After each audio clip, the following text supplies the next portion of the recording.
네, 올해가 무슨 연이라 그러죠? 무슨 해이죠? 네, 경자년이에요, 경자년. 그래서 그 쥐띠에 쥐 하시는데 쥐띠. 예. 그 우리 김경재 권사님 계시죠? 우리 권사님 해입니다, 경자년. 어, 그리고 특히나 이름이 경자이신 분들은 프랜차이즈에 가시면 선물을 준대요. 파리바게뜨, 모르셨군요. 고급 정보입니다. 기억하셔서.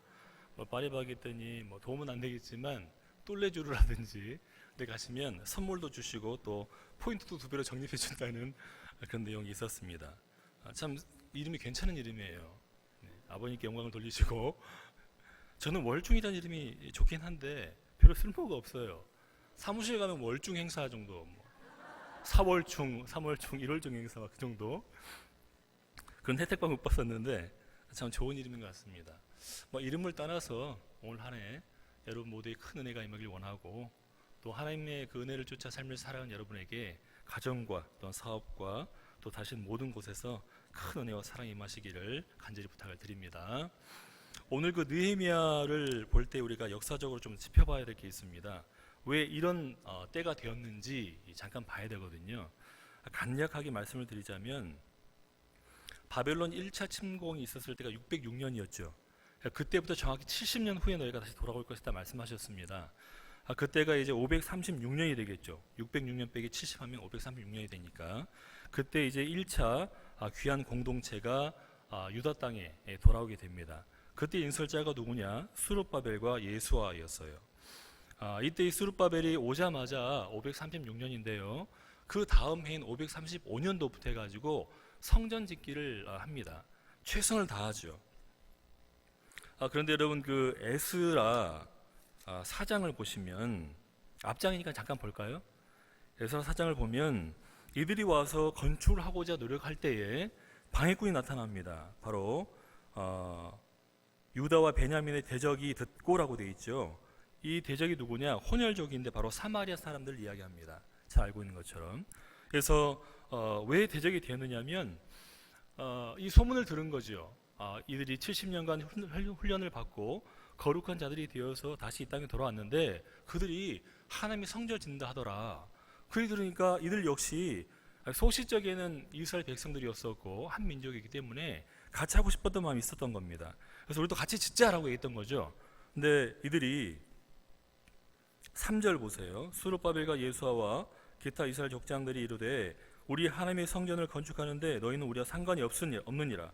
바사 왕 고레스가 우리에게 명령하신 대로 우리가 이스라엘 하나님 여호와를 위하여 홀로 건축하리라. 너희 필요 없다라고 얘기해버린 거예요. 이때부터 이 북이스라엘 즉 사마리아 사람들이 굉장히 전문용어로 삔또 상한 거죠.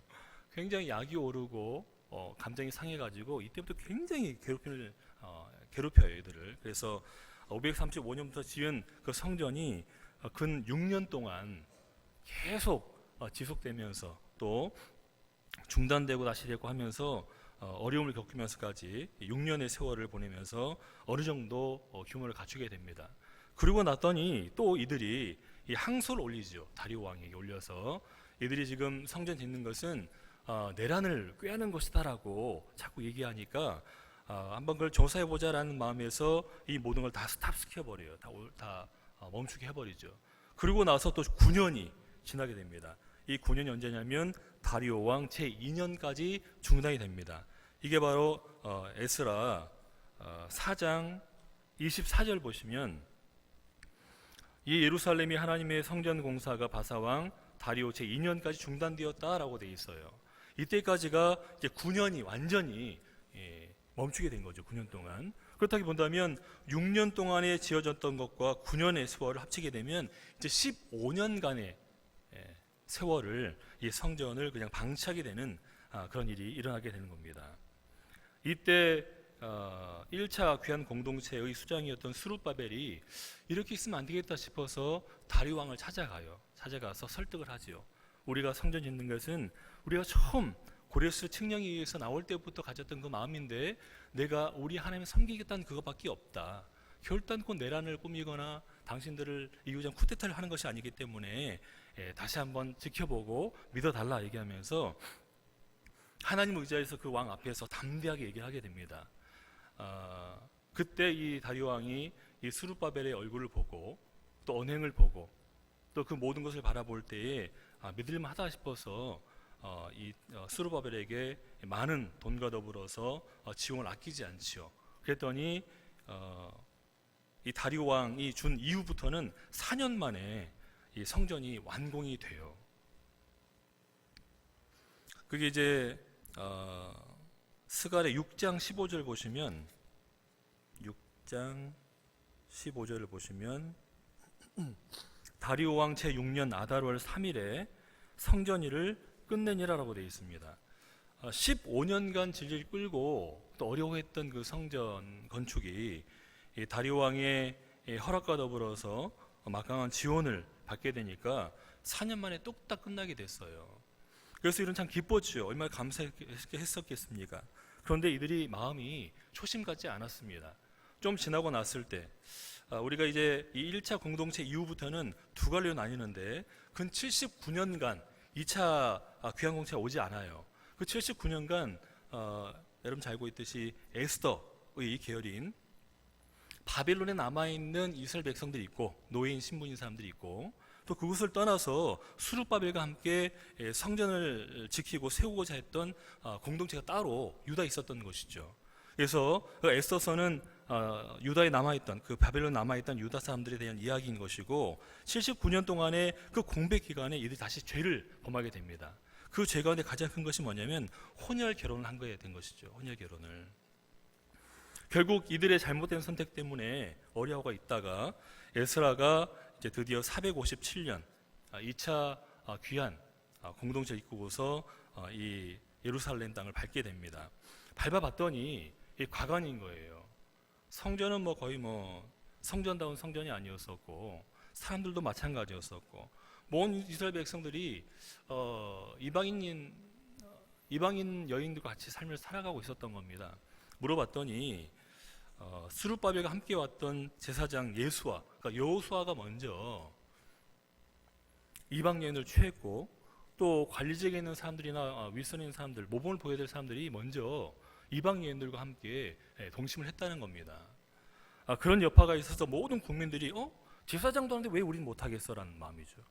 목사가 하는데 그걸 왜 못하겠어? 그런 거죠. 그래서 결국 엉망진창이 돼버렸던 거예요. 그 모습을 본 에스라가 수염을 뜯고 재를 뿌리면서 하나님께 기도하죠. 이 민족을 어떻게 하오리까 하면서 결국에는 그들 가운데 이방 여인들과 그 자녀와 식소를 다 내어 쫓자라는 결론이 있어가지고 그걸 다 내어 쫓게 됩니다. 그리고 나서 이제 쫓겨난 그분들이 가만히 있겠습니까? 그렇죠. 막강 군대를 끌어와가지고 이 유다 백성들을 죽이고 또 성전을 다시 부셔버리고 불태워버리고 또 그런 난리가 일어나게 된 거죠. 이 내용들을 지금 우리가 바라보는 것처럼 느헤미야 1장에서 느헤미야에게 보고하는 몇몇 사람들이 말하는 그 내용들인 것입니다. 결국 이 다시 스룹바벨이 지었던 성전은 70년을 버티지 못하고 또 허물어지게 되는 거예요. 참 역사가 참 무심한데요. 그래서 결국 444년에 3차 귀환 공동체를 이끌고 들어오는 느헤미야에 의해서 다시 성벽을 준공하고 또 하나님께 예배하기 위해서 지금 말하는 에스라 성경 강좌 같은 강좌를 시작하게 되는 그 내용들이 이 내용들의 흐름 속에 있는 것입니다. 그 말씀을 보도록 하겠습니다. 느헤미야를 보게 되면 우리가 오늘은 1장하고 2장만 볼 겁니다. 좀 짧은데요. 그래서 제가 느헤미야에 대해서 약간 인품에 대한 것들 좀 조사해 왔었는데 몇 가지만 말씀드리고 본문을 하나 보면서 간단하게 설명해 드리도록 하겠습니다. 첫째는 느헤미야가 어떤 사람인가? 느헤미야의 그 이름 자체가 그의 성품이라는 품성을 말씀해 주는 것 같습니다. 첫째는 느헤미야는 위로하는 여호와라는 뜻이죠. 그리고 여호와는 위로하신다라는 뜻입니다. 느헤미야가 들어왔을 때 에스라가 얼마나 위로가 되었을까? 혹은 느헤미야를 통해서 많은 군중들이 같이 가는 혼란이 있었는데 그들의 혼란점들을 잡아주고 다시 하나님께 나갈 수 있도록 했던 것들이 얼마나 큰 위로인가라는 것을 깨닫게 되는 것이죠. 이 느헤미야는 첫째로 굉장히 영적으로 성숙하고 또 신중한 사람이었어요. 우리가 방금 읽었던 이 1장의 전반적인 내용들 그리고 2장 4절을 보면 이 아닥사스다 왕 앞에서 주거니 받거니 말을 하는 과정 가운데 왕이 그에게 묻지요. 내가 무엇을 하길 원하느냐라고 물어봅니다. 이때 이 느헤미야가 내가 곧 4절 하반절에 내가 곧 하늘의 하나님께 묵도하고라고 돼 있어요. 하나님께 먼저 여쭤보고 왕이 있음에도 불구하고 그 다음에 이야기를 풀어나가는 거였습니다. 철저히 하나님께 의지하고 또 그러함으로 담대함이 있었던 그런 신중한 사람이었다는 것을 우리가 알 수가 있죠. 두 번째는 뭐냐면 모든 사람에게 신뢰받는 사람이었습니다. 그걸 알 수 있는 것은 그가 술 맡은 관원장이었다는 것을 보면 충분히 알 수가 있습니다. 세 번째는 쉬지 않고 기도했던 사람이에요. 이 느헤미야가 총 13장입니다. 13장으로 이어진 그런 책인데 여기에 느헤미야가 13번의 기도가 기록되어 있어요. 끊임없이 기도했던 사람이죠. 그리고 심지가 견고한 사람이었습니다. 2장 19절 보시면 산발랏과 도비아가 이제 그를 괴롭히기 시작하죠. 그리고 4장 1절과 3절을 보고 그리고 7장과 11절 보시고 6장을 정말 쭉 보게 되면 이 산발랏과 도비아가 이 성전의 성벽을 이렇게 중수하는 느헤미야를 얼마나 괴롭혔는지 협박은 물론이고 또 공갈, 모략 또 별걸 다 하지만은 위축되지 않는 그의 모습을 보게 돼요. 결국 하나님 앞에 바로 선자가 하나님의 일을 할 때에 이런 모습으로 삶을 살아가는 것이 옳다는 걸 보여주는 것이고 그가 진정 심지가 견고한 사람인 것을 깨닫게 됩니다. 그리고 검소한 사람 또 경건한 자의 표상이 되었었고 또 일이 있으면 그 일을 다 하지 않으면 쉬지 않는 사람이었어요. 그걸 알 수 있는 것은 1장 11절 이하를 보면 페르시아에서 예루살렘까지 오는데 대략 한 4개월 정도 걸립니다.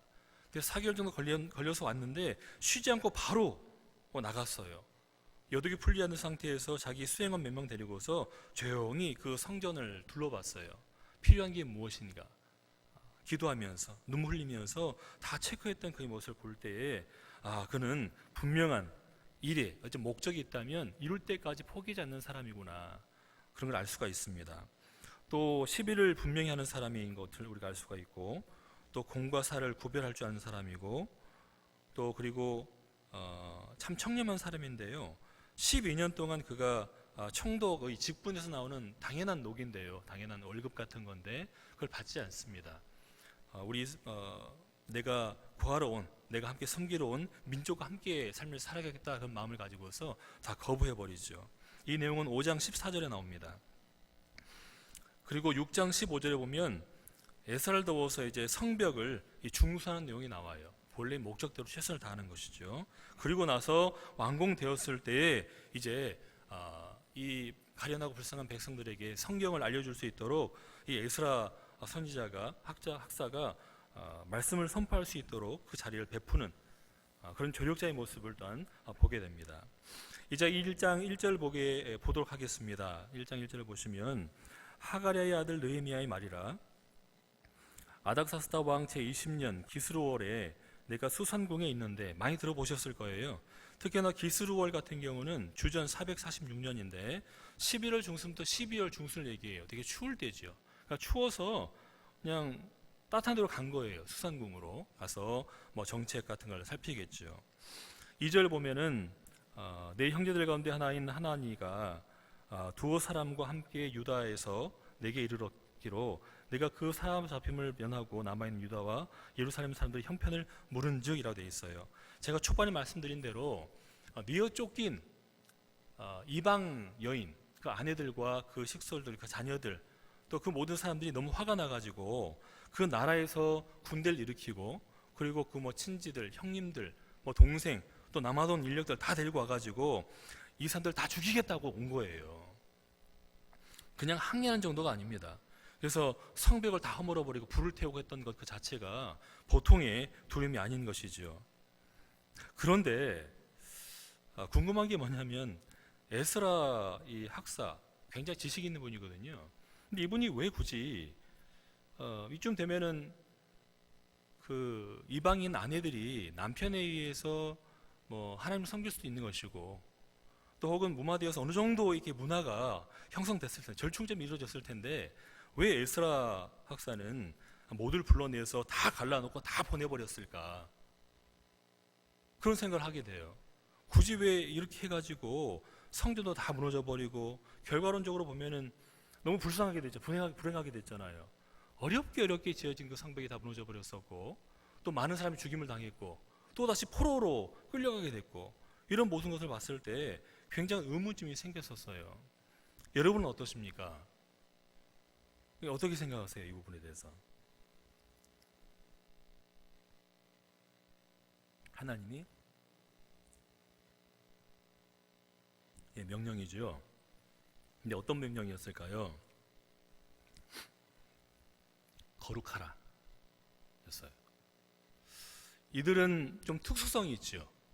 왜냐하면 멸망하여서 바빌론 포로가 되었습니다. 70년간 훈련을 받았어요. 그리고 그들을 데리고 나올 때, 그들가 남긴 자들이었잖아요. 데리고 나올 때 하나님께서 명령하신 게 있었어요. 뭐냐면 너희는 거룩하여서 나를 예배하라 였어요. 그들은 목숨을 다해서 거룩해야 됐습니다. 그런데 거룩해야 될 그들이 먼저 뭐 방백들, 또 뭐 고관들, 또 그들이 우뜸이 되어서 먼저 여인을 취했고, 특히 제사장 여호수아 역시 이방인을 택했습니다.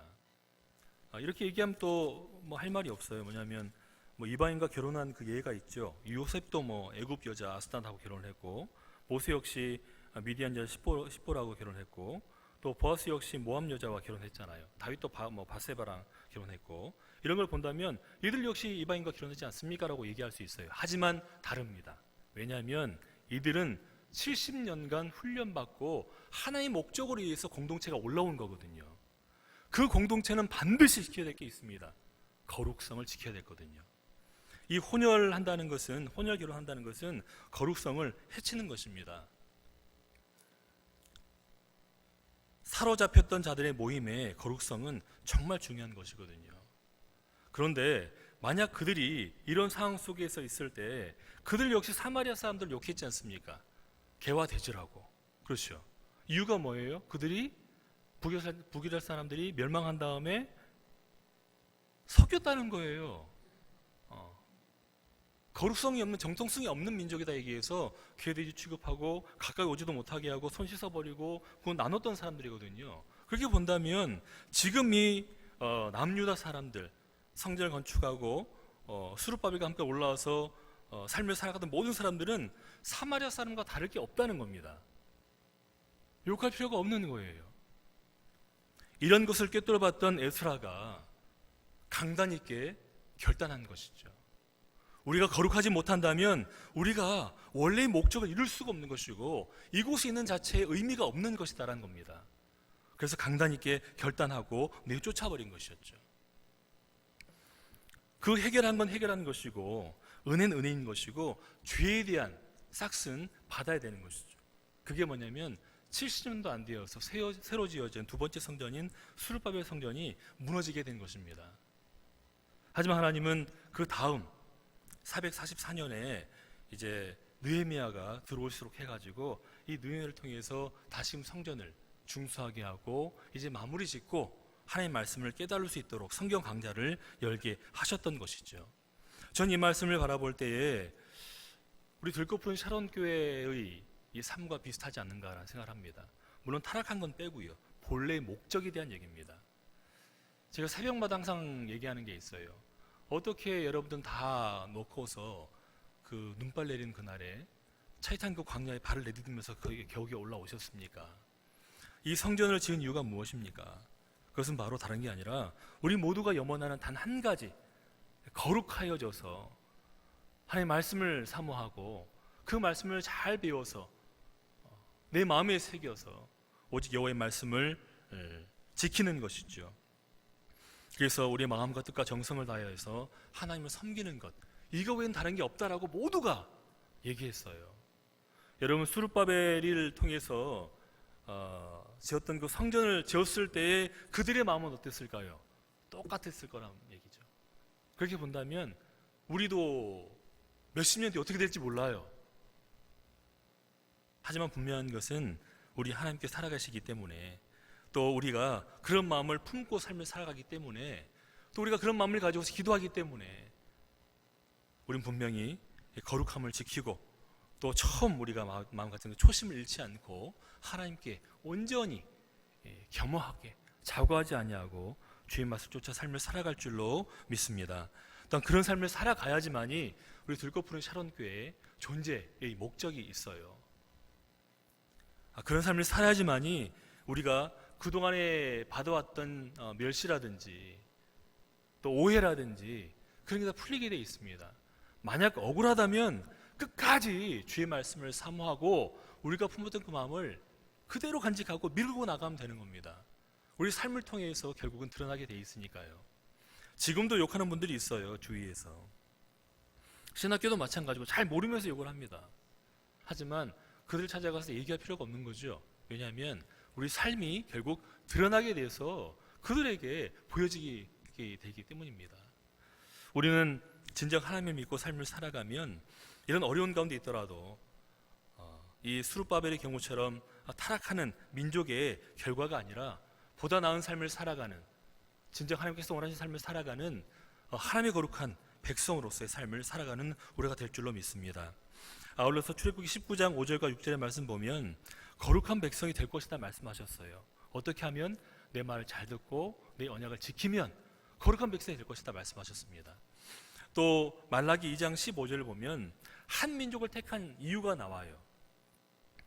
내가 왜 한 민족을 택했느냐, 왜 내가 포기하지 않고 그 민족을 택하여서 끝까지 너희를 붙잡고 이렇게 나가는 것이냐, 그건 다른 것이 아니다, 경건한 자손을 얻기 위한 것이다 라고 말씀하셨어요.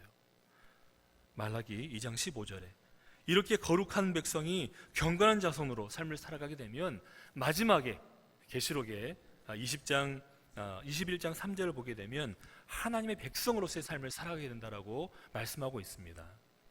이 성경을 꿰뚫는 이 거룩한 백성, 경건한 자손, 또 하나님의 백성은 우리가 걸어가야 될 길인 줄로 믿습니다.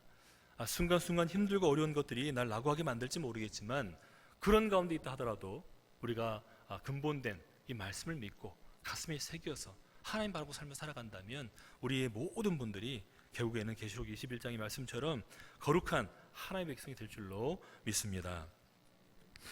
이제 우리가 이 3절과 4절을 보면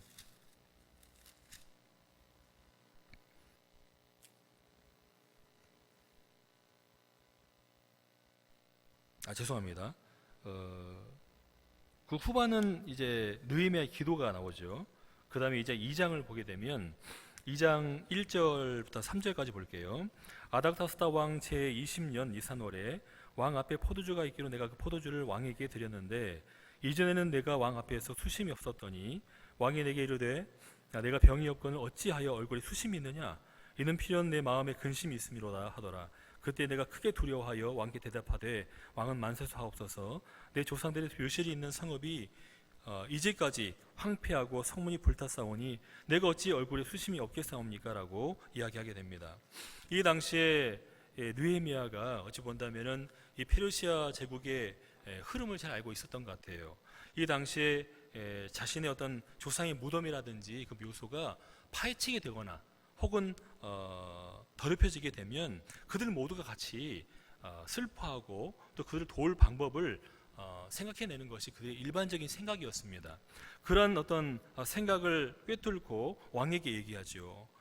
내가 사랑한 민족 또 그 성전이 다 무너졌다고 얘기하는데 어떻게 내가 얼굴이 편할 수 있겠습니까? 얘기하면서 나를 도와달라는 메시지를 그에게 전하는 것이었죠. 그랬더니 왕이 얘기합니다. 그럼 내가 어떻게 해야겠느냐, 내가 뭘 도와줄까? 라고 얘기했던 거예요. 그래 얘기했더니 이제 느헤미야가 잠깐 멈추죠. 잠깐 멈추고 마음을 정비하고 하나님께 먼저 기도합니다. 곧 하늘이 하나님께 묵도하고 그 다음에 이제 왕에게 얘기를 하는 겁니다. 굉장히 신중한 것이죠. 5절 보니까 왕에게 아뢰되 왕이 만일 좋게 여기시고 종이 왕의 목전에서 은혜를 얻었으면은 나를 유다 땅 나의 조상들의 묘실에 있는 성읍에 보내어서 그 성을 건축하게 하옵소서 하였는데 그때 왕후도 왕 곁에 앉아 있었다라고 돼 있어요. 절호의 찬스지요. 왕후가 옆에 있으니까 째째하게 공생밖에 하지 않을 겁니다. 그랬더니 말하는 것마다 오케이 오케이 하는 거예요. 저도 보니까 이렇게 해야겠다 생각이 들었습니다. 앞으로 목사님께 뭐 부탁할 게 있으면 사모님 계실 때 찾아가서 말씀드려야겠다라고 생각을 했었죠. 네. 그래서 그가 조목조목 얘기를 합니다. 내가 이제 가서 내 민족을 살펴야겠다라고 얘기합니다. 그래서 6절 보니까 왕이 내게 이르시되 내가 몇 날 다녀올 것이며 어느 때 돌아오겠느냐 하고 왕이 나를 보내기를 좋게 여기시기를 내가 기한을 정하고 기한이 언제입니까? 12년간 있다 와요. 뭐 기간도 길어도 어쩔 수 없는 거죠. 왕후가 있으니까 다 그냥 허락하고 채통 때문에 다 얘기하고 또 원하는 것의 갑절 그 이상의 것을 전폭적으로 지원하게 되는 겁니다.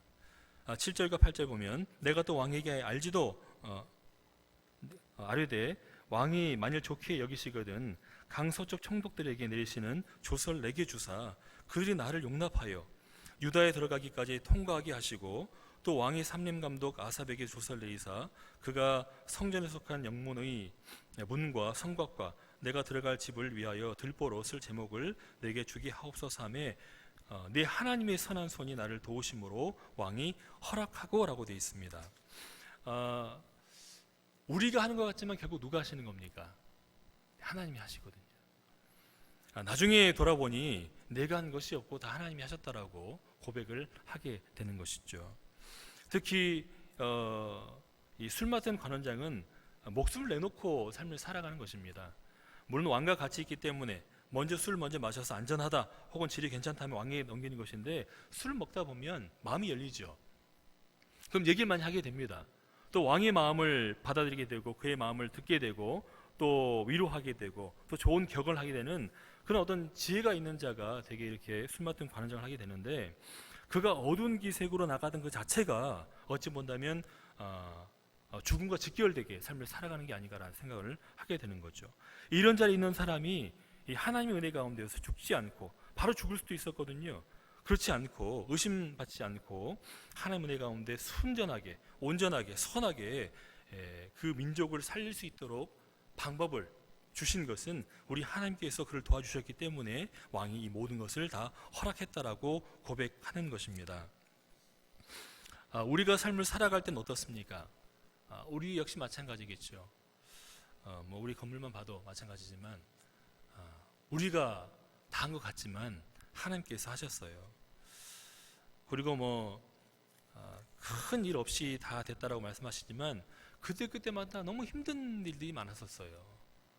여러분 그 성전 건축하는 걸 여러 번 봤었는데요. 우리 교회 말고도 난리가 나요. 이 정말 은혜가 되는 일인데도 불구하고 굉장히 힘들어요. 여러분 지나고 나니까 또 마음에 묻어서 다 용서하고 잊었으니까 주의 은혜다라고 얘기하지만 그때는 정말 힘들었을 겁니다. 하지만 스데반 선교사가 죽음으로 소아시아 지역의 믿음의 복음이 또 불꽃 같은 복음이 뻗어나갔던 것처럼 순간순간의 희생과 어려움을 참고 견디었더니 결국에는 하나님께서 우리를 쓰셔서 이렇게 아름다운 성전을 짓게 하셨지 않습니까? 결국 이 모든 걸 바라볼 때 하나님이 하신 것입니다. 하나님이 역사하시는 것입니다. 느헤미야는 그것을 바로 알고 있었고 또 느헤미야는 이 바벨론에서 났지만 에스라 학사나 많은 그의 아버지나 그 모든 어른들은 그 전부터 이를 다 알고 있었어요. 그래서 느헤미야에게 철저히 민족에 대한 교육이라든지 역사에 대한 교육을 시키게 됐습니다. 여러분이 잘 알고 있는 얘기지만 역사를 잊은 민족에게 미래는 없다라고 얘기해요. 우리 담임 목사님께서 늘 역사를 얘기하고 공부해야 된다고 얘기하는 것은 뭐냐면 우리가 역사를 등한시하고 알지 못한다면 우리 미래 역시 불확실하다는 것이죠. 느헤미야는 술 맡은 관원장으로서 앞이 창창한 사람이었습니다. 만고강산이라고 시간이 많이 흘러도 강처럼 산처럼 우뚝 서 있을 만한 그런 지위가 있는 사람이었어요. 하지만 민족이 어렵다는 그 얘기를 들었을 때 그는 진정 창자가 끊어진 듯한 통증을 느끼면서 하나님께 매달리며 기도했던 사람이 느헤미야였어요. 왜 그랬을까요? 교육의 효과인 것입니다. 교육적으로 다가갔더니 나중에 장성했을 때는 진정 민족을 사랑하는 그런 어른이 되었던 것이거든요. 진정 우리에게 주는 메시지가 있는 줄 믿습니다.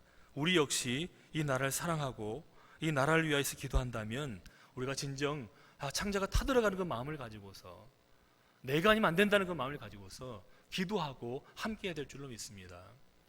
공수처가 이제 통과된 지 얼마 안 됐고 이제 검경 수사권 조정 같은 게 있고 뭐 복잡한 게 많아요. 근데 참 감사한 것은 이 공수처 같은 경우 20몇 년 만에 했다 그랬죠. 처음 뭐 얘기 나온 건 60년 전이라 얘기했지만 이 공수처 법안이 나오고 통과되는 게 20몇 년이고 25년이 걸렸다 얘기했었어요. 지금이 정말 천운이고 정말 될 때인 것입니다. 이때 우리가 이 기회를 넘겨버리고 놓쳐버리면 남북 간의 관계도 마찬가지고 넘겨버리게 되면 또 언제 이런 기회가 올지 아무도 몰라요. 너무 안타까운 것은 우리가 뭘 좀 해보려고 하면 우리 주위에 있는 열강들이 가만 놔두지 않습니다. 우리가 힘이 없으니까 더 그렇게 하는 것 같아요. 어떻게 해야 될까요? 우리가 기도해야죠. 기도하고 관심 갖고 또 왜 필요한 것이 찾아보고 또 나의 자녀들에게 이야기해주고 이 심각성에 대해서 말씀해주고 그러면서 하나님이 함께 하신다는 것을 꼭 그들에게 얘기해주면서 신앙과 더불어 지적인 것, 역사를 반드시 가르쳐야 된다는 것을 다시 한번 깨닫게 됩니다. 여러분의 인생 가운데서도 분명 이런 말씀이 있길 원합니다. 느헤미야가 다른 사람이 아닙니다. 곧 여러분입니다. 진정 오늘 이 또 19절 이하의 그 말씀을 보면 이제 또 어려움이 닥치게 돼요. 호론 사람 산발랏과 종려던 암몬 사람 도비아와 아라비아 사람 게셈이 이 말을 듣고 우리를 업신여겼습니다. 또 우리를 비웃어 이르되 너희가 하는 일이 무엇이냐? 너희가 왕을 배반하고자 하느냐? 하기로. 이제 점점 뉘앙스를 두고 있는 거죠. 너희 모임이 좋은 모임이 아니다. 왕을 배반하는 것이다 라고 하면서 끌고 가고 있는 겁니다. 마치 검찰이 언론 플레이하는 것처럼. 내가 그들에게 대답하여 이르되 하늘의 하나님이 우리를 형통하게 하시리니 그의 종들인 우리가 일어나 건축하려니와 오직 너희에게는 예루살렘에서 아무 기업도 없고 권리도 없고 기억되는 바도 없다 하였느니라라고 이제 느헤미야가 얘기했어요. 이 이후에 보면 끊임없이 그들이 괴롭힌 것이 나옵니다. 여러분 느헤미야가 결국에 성벽을 중수할 수 있었던 이유는 뭐냐면 초반에 말씀드렸던 것처럼 심중 그의 마음이 굳건했던 사람이기 때문입니다. 그 마음이 어디 있었을까요? 첫째는 성경 가운데 있었고 그 말씀이 그의 마음에 분명히 자리 잡고 있었고 또 굳은 결심이 있었고 믿음이 있었습니다. 하나님이 나와 함께 하신다. 우리 민족을 버리지 아니하실 것이다 라는 그 믿음이 있었기 때문에 이 모든 것이 이루어지게 됐던 것입니다. 말씀을 마치겠습니다. 느헤미야는 결단코 좋은 위치에 있지 않았어요. 이 예루살렘에 왔을 때 돈 받지도 않았고요. 또 질책도 하고 질투도 많이 했어요. 다른 사람들이. 그 리더십을 의심하기도 했고 또 주위에서는 그를 중상모략하면서 어렵게 만들었습니다. 보통 사람 같았으면 그만뒀을 거예요. 그런데 그는 끝까지 이 일을 밀어나갔었고 오죽하면 그를 죽이려고 오는 이방인들을 대하여서 한 손에는 무기를 들고 한 손으로 일을 하면서 이 모든 작업을 행해나가는 것을 보게 됩니다. 우리가 삶을 살아가는 이 인생 역시 마찬가지인 것이죠. 고난의 연속입니다. 잘 될 것 같은데 안 될 수가 있고 속이 이루어져야 되는데 너무 더디 와서 내가 좌절할 때가 있습니다. 겉으로 보기엔 아름다워 보이지만 와보니 좀 다른 모습이 보일 수도 있는 것이고 내가 바랬던 그 모습들이 아닌 것들이 나를 괴롭힐 수도 있습니다. 혹은 내가 그런 사람이 아닐 수도 있겠죠. 다른 사람이 봤던 참 인격자였던 그 사람이 아닐 수도 있습니다. 하지만 정말 중요한 것은 목표입니다. 그 목표가 있다면 좀 다른 모습이라 하더라도 모두가 한마음 한뜻으로 그 목표를 향해 다가갈 수 있는 것이고 결국에는 이겨낼 수 있고 만들어낼 수 있는 것입니다. 우리의 목표는 하나님 잘 섬기는 거예요. 마음껏 뜻과 정성을 다해서 여호와를 사랑하는 것입니다. 예배를 잘 드리기 위해서 하나님을 기뻐하는 것입니다. 진정 여러분의 삶 가운데 하나님을 기뻐하고 하나님을 사랑하고 말씀을 많이 배우되 이게 나의 교만의 자리 가운데 있는 것이 아니라 나를 자고하는 어떤 시스템적인 어떤 힘이 되는 것이 아니라 더욱더 낮춰줘서 더욱더 나를 깎아내고 더욱더 나를 겸하게 만들어서 하나님을 바로 알고 그분을 잘 섬길 수 있는 그런 회복제 같은 큰 은혜가 되는 또 단비가 같은 그런 말씀이 되기를 간절히 부탁을 드립니다. 예, 기도하시겠습니다.